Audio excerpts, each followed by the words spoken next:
Hello and welcome to another episode where we attempt to fall asleep, but we succeed because we have the help of Habibi Spice, who is me. If you are new here, hello. If you are old here, hello. If you are medium old here, maybe a few days ago you found me, hello. Tonight we are going to be sleeping thanks to the help of Kahlil Gibran. You might have heard of Kahlil Gibran from hearing about him. Yes, from your knowledge, from your education. I'm aware there is a huge range of education here. You might not be educated, or you might be educated. But you will be educated here with Habibi Spice, whether you like it or not. And today, we are reading from the Prophet of Kahlil Gibran. So if you open this book, you might be asking yourself, what is this book about? It's not like Dracula, where it is about Dracula. Well, this book is called Prophet. It's about the Prophet. Maybe. Which Prophet? What Prophet? How do I profit from this information? We don't know. Let's see what the Prophet wants. Now, this book is originally in Arabic. You might be wondering, then why don't you read it in Arabic, Ya Hamar? That's a good question, and I applaud you for the common sense. This book was gifted to me by a friend, and the book that they gifted me was in English. Maybe I will get the Arabic original version of this book and read it in comparison. Maybe this will be nice. But you know what is ironic is the person who gifted it to me is Lebanese. I asked Habibi, why not give it to me in Arabic? Anyway, the first chapter here is called The Coming of the Ship. Al-Mustafa, the chosen and the beloved, who was a dawn unto his own day, had waited 12 years in the city of Orphalis for his ship that was to return and bear him back to the isle of his birth. Wow. And in the 12th year, on the 7th day of Elul, Elul is April, the month of reaping, he climbed the hill without the city walls and looked seaward. And he beheld his ship coming with the mist. Then the gates of his heart were flung open, and his joy flew far over the sea. And he closed his eyes and prayed in the silences of his soul. But as he descended the hill, a sadness came upon him, and he thought in his heart, how shall I go in peace and without sorrow? Nay, not without a wound in the spirit shall I leave the city. Long were the days of pain I have spent within its walls, and long were the nights of aloneness. And who can depart from his pain and his aloneness without regret? Too many fragments of the spirit have I scattered in these streets, and too many are the children of my longing that walk naked among these hills. Maybe they should put some clothes on, and I cannot withdraw from them without a burden and an ache.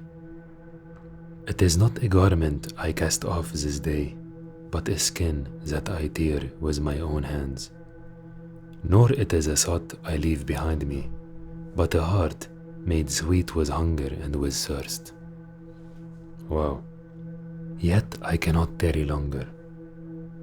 The sea that calls all things unto her calls me, and I must embark.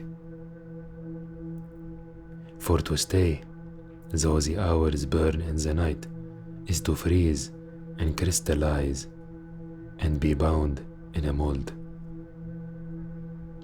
Fain would I take with me all that is here, but how shall I? A voice cannot carry the tongue and the lips that gave it wings. Alone must it seek the other. So this ship that is coming to pick him up, you might think he called Uber or Lyft. No. First of all, there is no Uber ship. Go in the app right now. You get maybe Uber Economy or Uber Lyft Share. I don't know what it is. But there is no Uber ship. Not because you do not live next to the sea. If you live next to the sea right now, if you are close to a body of water, your Uber app will still not show Uber ship. First of all, because the feature does not exist. Second of all, which is the best of all if you ask me, this ship is metaphorical. Crazy, huh? It might not seem like it, but it is metaphorical. This ship is death itself. It is the grasp of death. It is the representation of the end of life. It is the light at the end of the tunnel. And this guy live in the city. The city represent his life, the streets, his memories, blah blah blah. The naked kids running in the hill. Whatever metaphor that is for, you can think of too. And alone and without his nest shall the eagle fly across the sun. Now when he reached the foot of the hill, he turned again towards the sea, and he saw his ship approaching the harbor, and upon her prow the mariners, the men of his own land.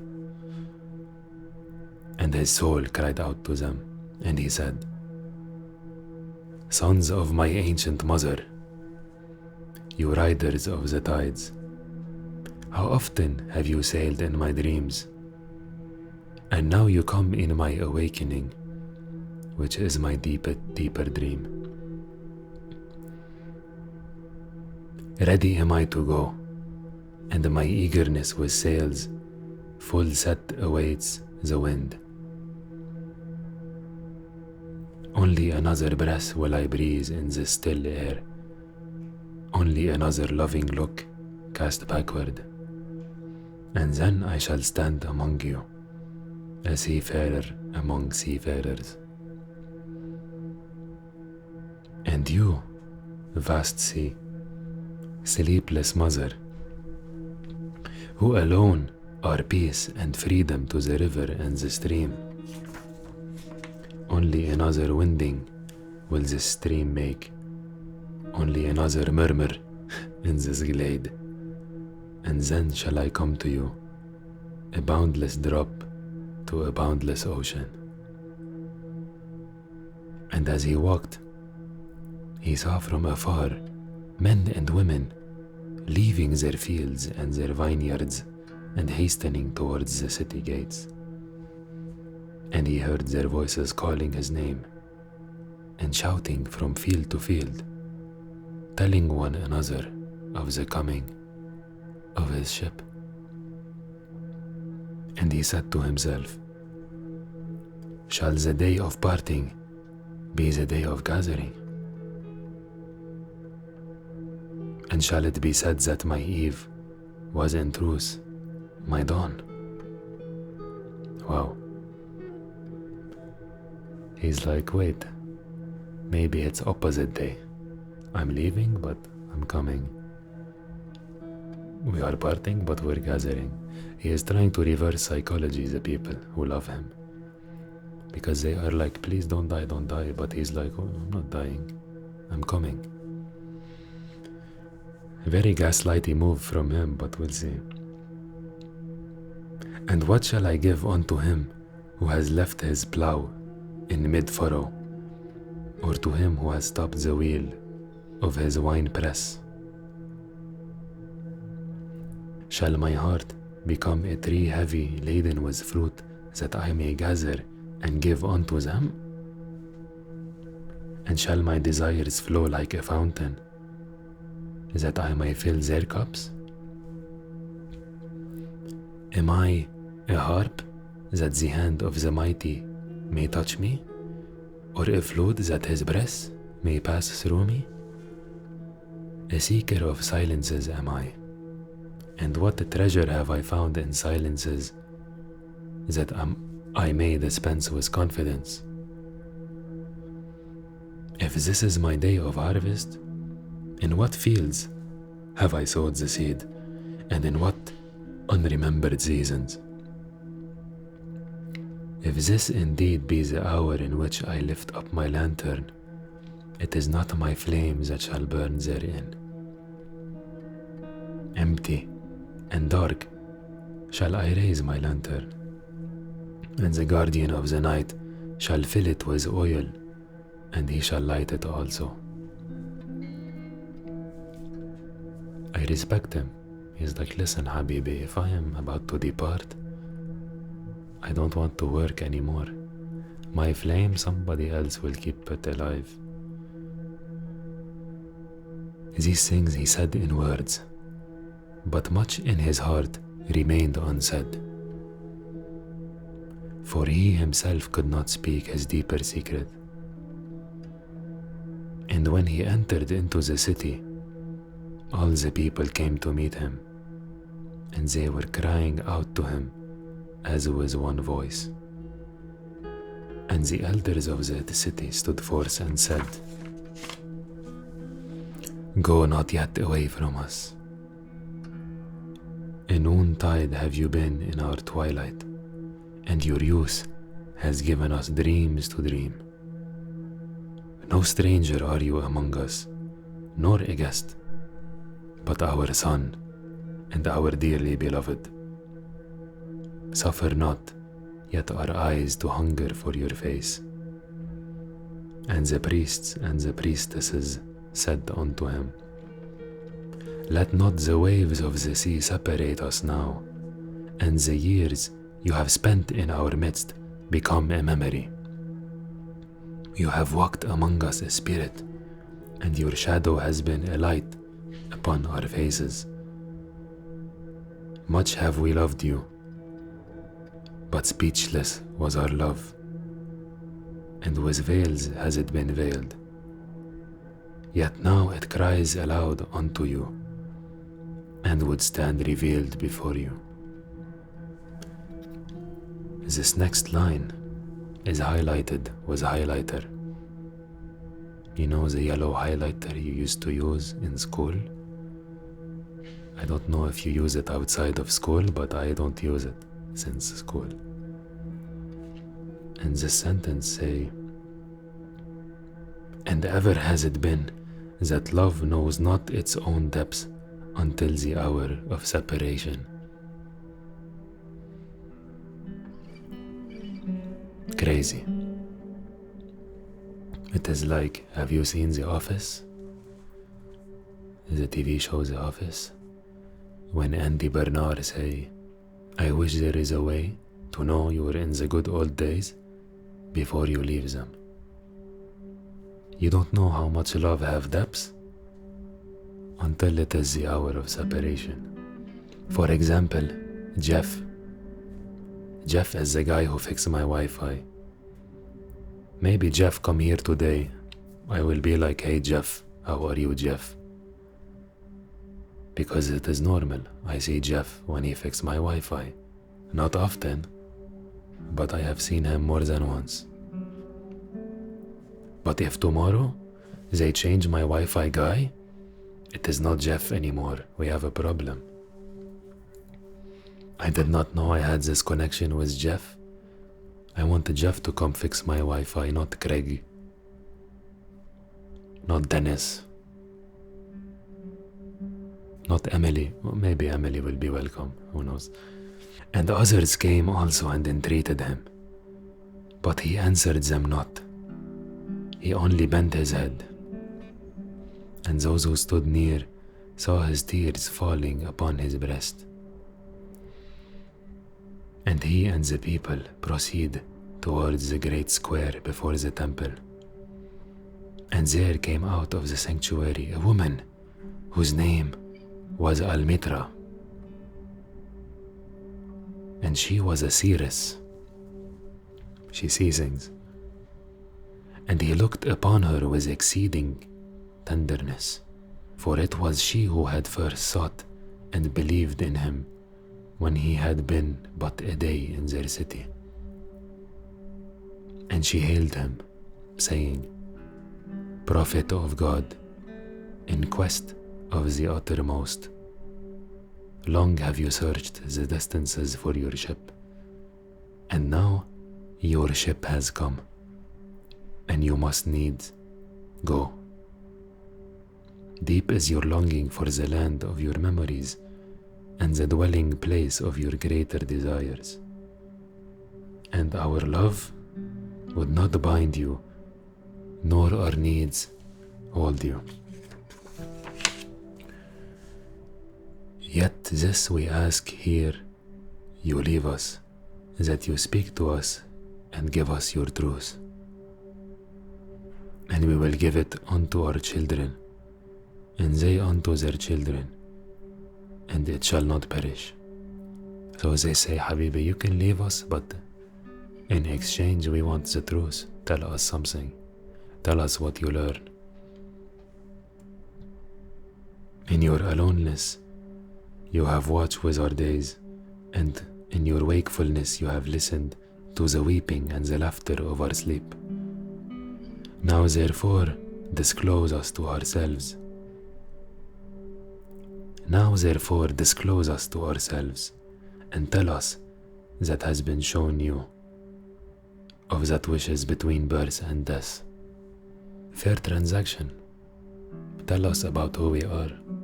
Tell us about our truth, since you see us all the time, no privacy, like Meta or TikTok or Zuckerberg. They are always watching you. They can tell you the truth about yourself. But I don't see myself asking Mark Zuckerberg, before I go, Mark Habibi, can you tell me my truth? And Mark will be like, yeah, you changed your password once in 2009. Anyway, and he answered, People of Orphalis, of what can I speak, save of that which is even now moving within your souls? Then said Almitra, Speak to us of love. And he raised his head and looked upon the people, and there fell a stillness upon them. And with a great voice he said, When love beckons to you, follow him, though his ways are hard and steep.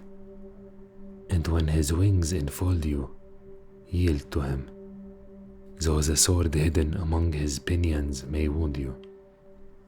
And when he speaks to you, believe in him, though his voice may shatter your dreams as the north wind lays waste the garden. For even as love crowns you, so shall he crucify you. Even as he is for your growth, so is he for your pruning. Even as he ascends to your height and caresses your tenderest branches that quiver in the sun, so shall he descend to you roots and shake them in their clinging to the earth. That's crazy. Like sheaves of corn, as he gathers you unto himself. He threshes you to make you naked. He sifts you to free you from your husks.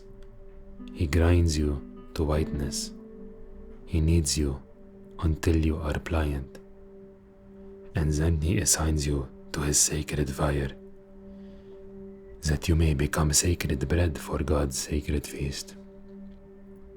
All these things shall love do unto you, that you may know the secrets of your heart. And in that knowledge becomes the fragments of life's heart. So he say love, he will be the best. He will make the best of you and he will make the worst of you. Love can lift you up to the sky, but also love can bring you crashing down. Basically, he is saying don't do business with love, or be very careful with business with love. He say you should always accept love, embrace, let him embrace you. Bad business transaction in my opinion. This next passage is also highlighted in the high school highlighter, and it says, but if in your fear you would seek only love's peace and love's pleasure, then it is better for you that you cover your nakedness and pass out of love's threshing floor into the seasonless world where you shall laugh, but not all of your laughter, and weep, but not all of your tears. So he answered my question. I say, not good business transaction. He say, if you are afraid, he say, go, live your life. Don't embrace love. But just so you know, Habibi, every time you laugh, it will not be a good laugh, maybe 80-70% of your maximum laugh. Your emotions will not reach maximum capacity if it's not encumbered with love. These are the teachings of the Prophet about love. And I think this is where we will stop today. Go to sleep thinking, am I afraid? Am I sleeping on the floor of life without love? Or am I open to love? I'm still sleeping on the floor of life. Maybe I should go buy a mattress tomorrow. I don't know. Leave the mattress purchase for tomorrow. Sleep on it. Yalla. I will see you next time. Good night.